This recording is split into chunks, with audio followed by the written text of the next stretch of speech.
माझं सोलापूर न्यूजमध्ये आपल्या सगळ्यांचं स्वागत. हे खाजगी व्यक्तीच्या हातामध्ये आणि खाजगी गाडीमध्ये एखाद्या ढाब्यावर सापडणं हे भारतीय लोकशाहीच्या दृष्टिकोनातून आणि निवडणूक प्रक्रियेच्या संदर्भानं गंभीर स्वरूपाची शंका निर्माण करणार आहे.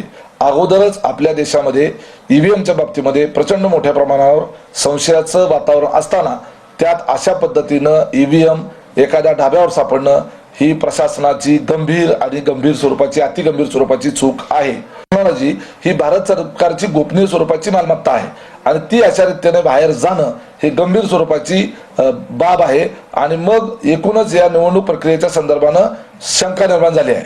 त्यामुळे माझी अशी मागणी आहे की ज्या सोलापूर जिल्ह्यामधील ही संपूर्ण निवडणूक प्रक्रिया जी आहे हे संशयास्पद आहे आणि त्यामुळे मतमोजणी जी आहे ती थांबवण्यात यावी आणि पुन्हा एकदा निवडणूक कंडक्ट करावी आणि या सोलापूर जिल्ह्यामध्ये ईव्हीएम मशीनचा वापर न करता बॅलेट पेपरवर निवडणूक घेण्यात यावी अशी माझी मागणी राहील.